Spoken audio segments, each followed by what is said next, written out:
So doctor UV, अभी हम बात कर रहे हैं यहाँ पे अबाउट वेरियस प्रॉब्लम्स जो वुमेन फेस कर रही हैं आजकल, पीसीओडी, पीसीओएस, इरेगुलर पीरियड्स. अभी आगे हम डिस्कस करेंगे in the latter portion about infertility, again जो बहुत बड़ा प्रॉब्लम है वुमेन का. तो ये सारी चीज़ें starting from PCOD, PCOS, going up till there, आपने कहा इसमें लाइफस्टाइल बहुत इंपॉर्टेंट रोल प्ले करता है. एंड आई गेस उस लाइफस्टाइल का एक बहुत मेजर चंक होती है हमारी डाइट. तो now I would like to talk to you about the diet of a woman. इसको हम स्टार्ट करते हैं with a very clear question. 5 ऐसी कोई चीज़ें जो आपको लगता है are the most harmful for women, जो अगर वो कंज्यूम कर रही हैं starting from the age of 15-16 या going in to the early 20s, mid 20s भी अगर वो कंज्यूम कर रही हैं, कोई 5 ऐसी चीज़ें जो बहुत डेफिनेटली उनको ये प्रॉब्लम्स लेकर देने वाली हैं.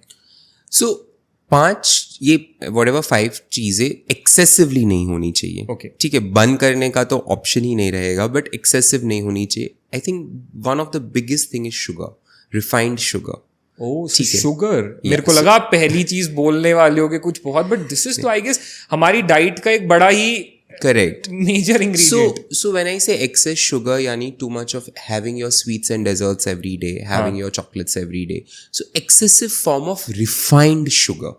ठीक है, तो ये there is two catch here. Excessive, ठीक है, अभी आपने सब्जी में थोड़ा डाल दिया, या you made a शीरा and you had it, that's fine. But excessive उसको मत करो. And sometimes a month में twice या thrice you enjoyed a good dessert. That's and good. refined, यानी pure white sugar आप भर भर के जो डाल रहे हो. Let's not do that. So sugar is really something that I have seen creates havoc, and I have seen stopping से इतना फायदा हो जाता है. So you tell your patients 100% कि शुगर पहले तो बंद करो. 100%. तो शुगर के लिए आप alternatives क्या देते हो लोगों को? So most people tend to then go for sugar free. और दूसरा सबसे बड़ा मिथ ये है कि शुगर बंद कराए तो बस सब में भर भर के गुड़ डाल दो. खांड या गुड़. कभी भी लाइफ में एक बार जाके देखना कि गुड़ कैसे बनता है और शुगर कैसे बनता है. अल्टीमेटली प्रोसेस सेम ही है. So gur and sugar are the same. So I usually definitely tell them to go for, if at all कि चाहिए ही चाहिए, तो समथिंग लाइक स्टीविया और इराइथ्रिटॉल, जो I don't promote in taking it more. But मान लो किसी को चाय की बहुत आदत है और मेरे तरह you need sweet T. I can not have these black coffees and sugar free. I would rather not. ठीक है, देन आई डू एडवाइस कि एक पिल ऑफ स्टीविया डाल दो या ऐसा कुछ डाल दो. ठीक है, there are a lot of monk fruit है, कोकोनट शुगर है, ये सब है, बट वो भी एक्सेसिव में अच्छे नहीं है. तो शुगर पहला. So one is sugar. Second, lot of people will kill me for it, is milk. Really? Yeah. So especially women with hormonal disruption in their body. Unfortunately, we all know how milks are produced today. Cattle are given a lot of hormones, growth hormones, to increase their production of milk. And this milk, again, has a lot of hormone disruptors. तो हम लोग बहुत बार PCOS women या infertile women को जब milk और sugar बन कर आते हैं ना, within a month they come and they say my acnes are gone, my skin is shining, I have lost this many kgs of weight. Really? 100%. And I have seen this for years. ये 1-2 case की मैं बात नहीं कर रहा हूँ. Okay. So definitely milk is something that I would definitely ask you to avoid. Okay. ठीक है. So one was sugar. One is milk. And ये मैं इसलिए बोल रहा हूँ, we can talk about rare चीजें, but ये common है. day-to-day diet में. Correct. The third is नमक.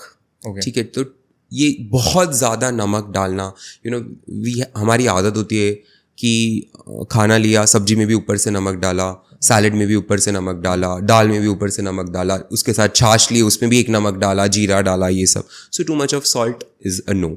तो 3 चीज़ें हुई. Fourth I think is forms of unhealthy oil. Okay. ठीक है, जैसे ghee is something which we love, but too much of refined oil in any form of food is not good. Pure desi ghee is good. It's good in correct amounts. ठीक है, मतलब अभी फिर वापस वही हो गया, दाल में भी 2 चम्मच डाल दी, भात में भी 2 चम्मच डाल दी, रोटी में भी 2 चम्मच डाल दी. But at the end of the day, it's cholesterol. It's healthy cholesterol, but it's cholesterol. And the last one is maida. Okay. Refined flours. मैदा तो आई गेस गर्ल्स के अंदर अब सबसे ज्यादा डे टू डे डाइट में, मोमोज खाना है तो उसमें मैदा है, जंक फूड खाना है so you convert everything to whole wheat. Okay. ठीक है, which is fair. ठीक है, रागी है. I'll be very honest, I have stopped eating wheat for years now. Okay. I am so comfortable with my jawar roti. I am so comfortable with my ragi You do not roti. consume maida? Because I was also obese at one point. मतलब मैं हंसता हूँ मेरे patients को कि अगर मेरे पास ovary होती तो मैं 100% PCOS हूँ. मेल वर्जन ऑफ PCOS अभी ऐसा निकला नहीं है, वरना I am a PCOS patient. मेरे को इंसुलिन रेजिस्टेंस है, मुझे वेट इश्यूज है.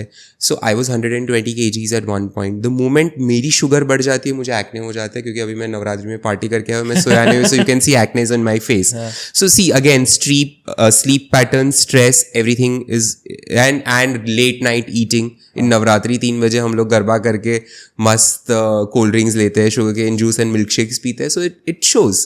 सो maida is something that really really really वो ग्लूकोज स्पाइक्स करते हैं. अच्छा. ठीक है. सो ये सिंपल कार्ब्स आपको खाने से इमीडिएटली ग्लूकोज स्पाइक कराता है. So try avoid maida and convert yourself into more whole foods. Okay, so ये तो 5 ऐसे बहुत बेसिक एलिमेंट्स हो गए जो डाइट में होते हैं ना. आई एम सो ग्लैड कि आपने सबसे बेसिक चीज़ें बता दी. यूजुअली कई बार लोग बात करते हैं बहुत रेयर चीज़ों की.